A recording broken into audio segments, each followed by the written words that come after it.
Absolute value is the distance a number is from 0 on a number line. So if you have the number 5, the absolute value of 5 is 5 because 5 is 0 units away, or is 5 units away from 0 on the number line. If you had negative 5, the absolute value of negative 5 is still 5 because it's 5 units away on the number line. So when you solve an absolute value equation, these are absolute value equations, they have absolute value symbol signs. What you need to do is get the absolute value by itself first. So this first one, the absolute value is isolated. So what's going on here is this expression inside here, 2x plus 1, could be negative 8 because the absolute value of negative 8 is 8. So what you need to do is you actually need to solve two equations. 2x plus 1 could be equal to positive 8. And then you're also going to solve 2x plus 1 could be negative 8 because this part could be negative 8. And still the absolute value of that would be 8. So absolute value equations can have no solution because if you have an absolute value equal to a negative, and it could have two solutions, or it could have one solution if you have the absolute value of 0. So here are my two solutions. So the second one, you're still going to isolate this absolute value of 2x. So what you would do is you'd get rid of the 4 first, so you need to subtract 4 from each side. So the opposite of the absolute value of 2x equals 4. So you still need to get the absolute value of 2x by itself. So I'm going to divide by negative 1 on both sides. So the absolute value of 2x equals a negative 4. Okay, here is where you run into a problem because there's no way that you can have the absolute value of something equal a negative. So this would be a case of no solution. There is nothing that you could substitute in for x that's going to make this equation true, so there's no solution. So you're still going to solve for this absolute value. So it's this expression being divided by 3. So to solve for x, you multiply both sides by 3, and you get the absolute value of x equals 6. So this means that whatever is in this absolute value could be equal to positive 6 or negative 6. So I'm going to branch it off. So now I'm going to solve for x. So x is 12 is the solution, and x equals 0 is the solution. So make sure you get the absolute value isolated.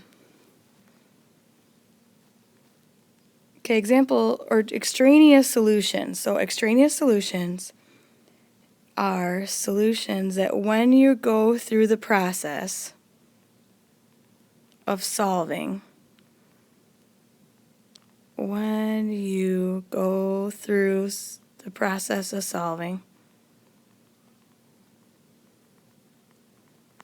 the solution that arises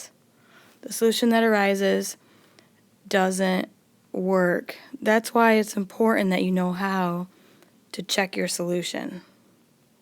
So extraneous solutions can happen in absolute value situations. It can happen in square root equations, which we're going to do later. So again, for example 2, if I'm solving for x, I want to isolate this absolute value, which it is. So now what I'm going to do is this expression right here, 2x plus 3, could be equal to positive 3x plus 2, and 2x plus 3 could be equal to the negative of this expression. So when I do the negative of this expression, I need to do negative 3x and negative 2. So I'm going to solve for x in both of these, and then come back and explain the extraneous solutions. I have two solutions here. I'm going to check to see if they work. So is 2 times 1 plus 3, the absolute value of that, equal to 3 times 1 plus 2? So is the absolute value of 5 equal to 5? Yes, it works. So this is a solution that I went through the process with to solve, and it turned out to be true. Now I'm going to check negative 1. So is 2 times negative 1 plus 3, the absolute value of that, equal to 3 times negative 1 plus 2. So this is the absolute value of 1, which is 1. Does that equal negative 1? Nope, it doesn't work. So this is not a solution. So the only solution is this one right here. This solution came up through the process, but it didn't work. It's extraneous. Extraneous doesn't mean it's always the negative one either. A lot of times in textbooks, most of them are negative, but you can't always just assume. So let's try this one. I'm going to break this one up. So x could be the positive x plus 1. X could be the negative x negative 1. So I'm going to solve for x.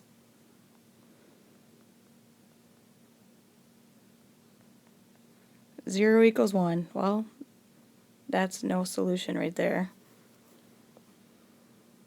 2x equals negative 1. X equals negative 1/2. So if we put in the absolute value of negative 1/2 equal negative 1/2 plus 1, absolute value of negative 1/2 is 1/2, it works. So the solution is this one. Okay, so now we have absolute value equations, we have absolute value inequalities. So if you know that the absolute value is greater than a number, that means that it looks like this. If the distance is greater, I'll do an example. If the distance is greater than 5 from the number line, it's going to be over here, and it could be over here. All of these numbers have a distance of greater than 5 from 0 on the number line. So that looks like an OR situation. If the distance is less than 5 from the number line,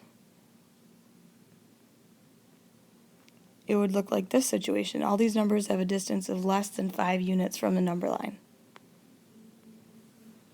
So when you come up with these equations or inequalities, I do less means nest. So if you have an absolute value of x is less than a number, you're going to put this x in between, you're going to nest it between 5 and negative 5.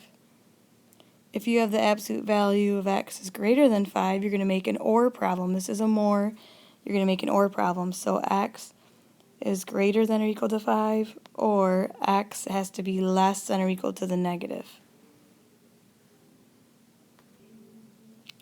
So let's practice these. So what you're going to do is solve again, isolate the absolute value first, just like we would in equations. So it's 3 times the absolute value of 2x plus 6, add 9 to each side, so it's going to be 24, divide by 3, so the absolute value of 2x plus 6 is less than 8. So you have a less than, so what you're going to do is take the expression inside the absolute value and nest it between 8 and negative 8. So with this compound inequality, you're going to subtract 6 from all three parts, and then you're going to divide by 2. So here's my inequality. So to write this in set notation, you do brackets. I'll write it over here. So bracket, it's x such that x is between and not including negative 7 and 1. Interval notation would be a parentheses. You're not including negative 7, and you're going all the way up to 1 and not including 1. And then a graph would look like something like this. Shading in between and not including. So you still solve for the absolute value. So add 7, add 7. 5z plus 3 less than 41. This is still another less than. I wish I would have made another OR problem, but so you're going to nest this in between negative 41 and positive 41. solve for the inequality inside, or solve for the expression inside.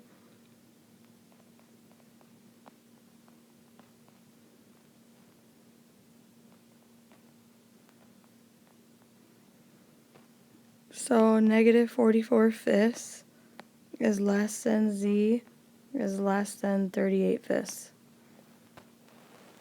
I'm just going to keep them as fractions, that's fine. So over here, my set notation is going to be bracket x, or actually it's a z, such that z is between negative 44/5 and not including the endpoints. And the interval notation is a parentheses, comma, and the highest number is 38/5. And the graph looks similar to this. Over here, they're going to be open dots because they're not including again. And you shade in between. So I'm going to do an example. I don't have an example of a greater than, so I'm going to do one right here. So if you have 2x plus 3 greater than or equal to 6. This is a greater than, it's already isolated, so I'm going to do 2x plus 3 is greater than or equal to 6, or 2x plus 3 is less than or equal to a negative 6. So you're switching, I made this in red because you're switching the inequality symbol and you're making the number opposite, or a negative. You can't have absolute values distances with inequalities be negative either. So if this original problem was a negative 6, it would be no solution. So to finish this off, you would just solve for x on each of them, put them on a number line, and the solution is going to look like an OR problem.